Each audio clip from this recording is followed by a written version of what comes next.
No-dae, no love is the K-drama romance that I have been screaming for.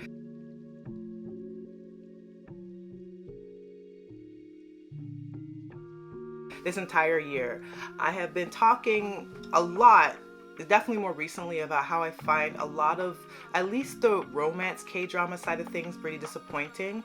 Other genres within the K-drama realm, there have been some interesting projects, but since I'm a podcast that likes to focus on the romance, I have found K-dramas very disappointing. One of my most recent shows that I've been cataloging is Love Next Door, and I don't want to get into it much in this podcast, but there has been a lot of disappointing developments in that show. So it has been looking really dire. But here comes No-dae, no love. This show really surprised me by how much I enjoyed it. I believe we're about 6+ episodes in, and if they can keep steady, I think this is going to be one of the top ones for me this year. Hi, I am Monique. I am the host of Off by Purple Art podcast, where I talk to you about K-dramas, C-dramas, BTS, and so much more. No-dae, no love. The female lead is phenomenal. I love characters like her. The actress is a veteran as well, and she's very good at what she does. But I think she's especially really good in this show. Shin, she just is so captivating, extremely charismatic. And in this show, the female lead is absolutely someone that is independent and cares about her quality of life and cares about getting her goddamn money. That's the one main theme that I can take away from the show, is that you are not pulling a fast one on her. She is getting her damn money. She's getting the paper. She's all about her business. Her upbringing as well is really insightful as to why she is as an adult. But definitely in this show, one of the things that I found really interesting that growing up is that her mom, foster mom, so she fostered a lot of children. So in her childhood, the female lead had a lot of kids coming in and out the home. And then she felt, because her mom put so much passion and energy into fostering other children, that she was unfortunately very neglectful towards the female lead herself. At least that's what we're seeing as an audience from her perspective. You know, they always says that there's 3 sides to the story. There's one side, the other side, and then the actual truth. But a lot of this show is through the female lead's POV. So we see that the mom wasn't the most attentive with her in particular, even though she was doing this great thing with fostering other kids. And because of that, she had to be hyper independent and hyper focused earlier on. She's always been someone that was about having fairness and balance.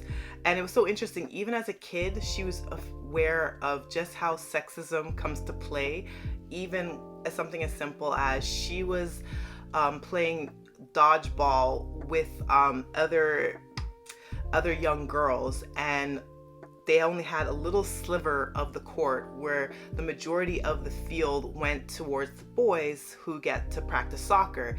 And one of the questions that the female lead as a child asked her gym teacher, hey, why is it that the boys get to have all this extra space and get to play soccer, and we're stuck over here in this little tucked in corner consistently having to play dodgeball, and I don't even like dodgeball. Is there any chance that I can go over to the boys' side and actually play some soccer? And the gym teacher is basically like, why don't you pipe down and know your place? So the show, even though I think it's very fluffy and light in tone, it actually does a really great job in tackling a lot of more darker and serious issues. And I think to have well-rounded comedies, it does help to have a little bit of darkness with the levity. So don't take it for me that because I'm critiquing a rom-com because I feel like it's delved into topics that are far too dark meaning that I don't want substance in my K-dramas. Absolutely not. There's absolutely crime thrillers and other type of genre of K-dramas that I watch that are really fascinating and intriguing to me. But when I come into a rom-com, I have certain expectations, which is why I have a lot of criticisms for Love Next Door, which I won't get into because my main priority for this podcast is talking about no gay, no love. But this show does a really great job in handling a lot of topics well. One of the main things that it gets right in your face about is misogyny and sexism, and especially how it plays to Korean women in Korean society. And if you're at all familiar with what's going on in Korea right now, it is really aptly timed, this drama. As an adult, one of the major issues that the female lead is finding is that there is a lot of inequity in the job force. The job force definitely absolutely favors men, and the show showcases that quite heavily. And in addition to that, because the birth rates are so low in Korea, the show talks about that head on and shows that her company actually has stipends and actual incentivizes people that are married. They get a lot more bonuses and they get a lot more promotion, and they get fast tracked through the company a lot more so when they're married, and especially when they have kids, which is discriminatory within itself.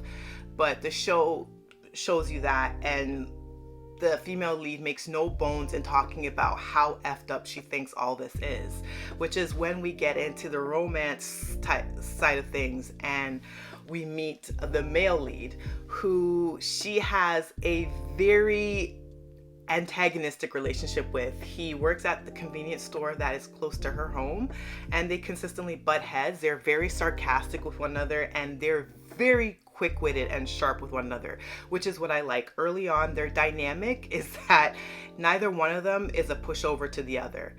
They interact, they exchange a lot of barbs, and it is super, super funny, and I love it. There is a little bit more connection to the two leads that we get to see more, which kind of goes into some of the tropes that irritates me, to be honest.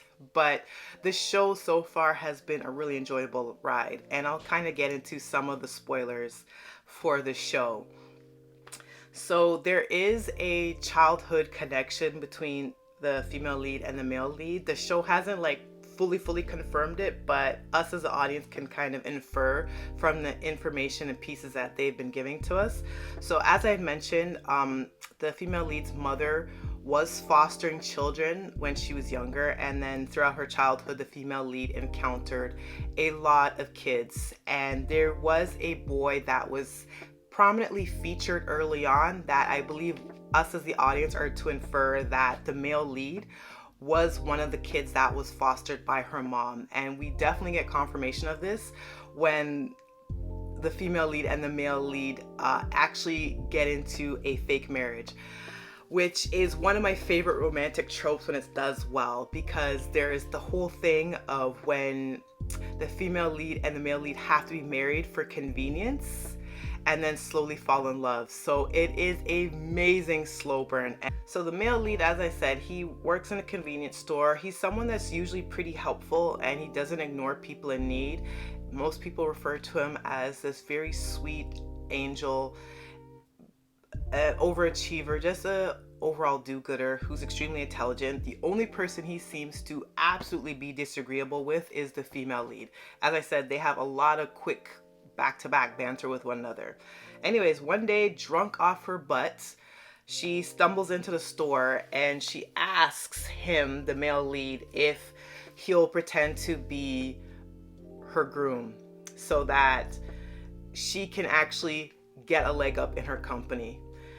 And he actually agrees to it, which is where the whole marriage of convenience kicks into play, and the show just gets that much more wacky and chaotic, but in an absolutely good way.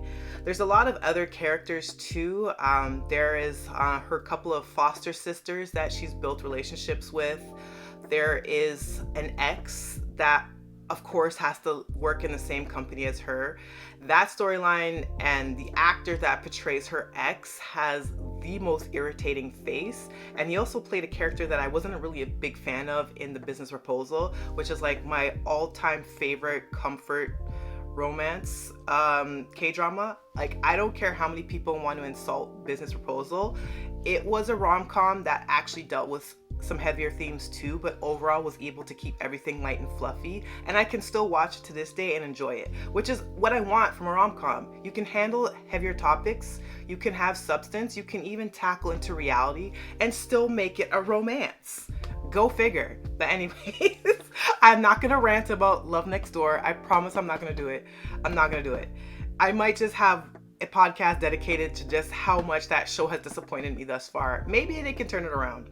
But anyways, with this show, this ex, he is really, really despicable. So he was in a relationship with the female lead, and I think he revealed some unsavory things about himself, and the female lead got the ick, ended the relationship, and then 6 months later, he ends up engaged and married to someone else.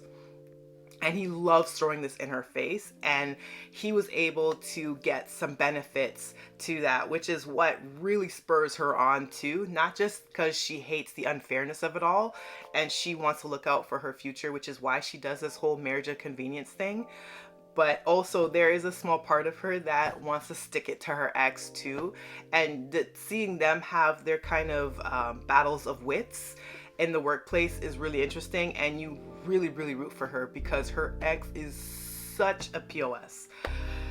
But the show is a lot of fun, and I know that there has been some commentary about the male lead and his particular acting style, but for the character that he plays in this show, I think it works. And because he's working side such a veteran actress who's so incredibly bright and charismatic and knows what she's doing, it just is a really enjoyable show.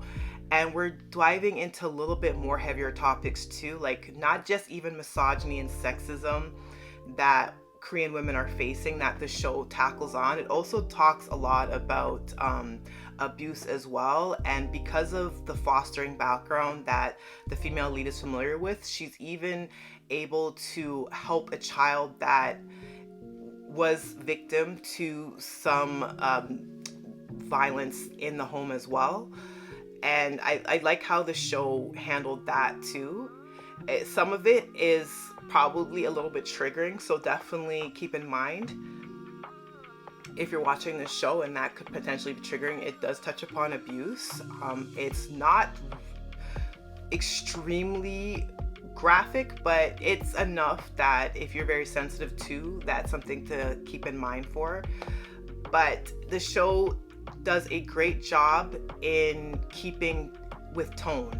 So it always remembers that it's a romantic comedy, and for the most part, the dialogue is spicy, the dialogue is fun, it's sparkling, it's witty.